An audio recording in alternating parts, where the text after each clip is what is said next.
అసలు ఈ రోజు పూజ చేయడం అనేటటువంటి దాని వల్ల వచ్చే ప్రయోజనం ఏమైనా ఉంటుందా? అసలు దాని వెనక ఏదైనా శాస్త్రీయమైన కారణం ఉంటుందా? విదురుడు ఎందుకు చెప్పాడు అసలు దైవానికి నమస్కారం చేయమని? నేను మీకు ఒక్క మాట చెప్తా, బాగా గుర్తుపెట్టుకోండి. ఎవరు పూజ చేస్తున్నాడో వాడు లోకము చేత పూజింపబడతాడు. నేనన్న మాట బాగా పట్టుకున్నారా? ఎవరు పూజ చేస్తాడో వాడు లోకము చేత పూజ అందుకుంటాడు. అదేమిటండి మీరు అన్న మాట మాకు బాగా అర్థం కాలేదు, మీరు ఏదో అన్నారు బాగుండదని అన్నాను అంతే అంటారా? మీకు వివరణ చేసే ప్రయత్నం చేస్తా. పూజ అంటే ఏమిటి?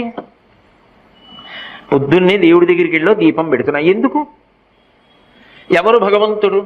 చంద్ర సూర్యౌచ నేత్రే కర్ణావాసా శిరోద్యౌ ముఖమవిదహనో యస్య వాస్తేయమబ్ధి అంతస్తం యస్య విశ్వం సురనర ఖగో భోగి గంధర్వ దైత్యైః చిత్రం రమ్యతే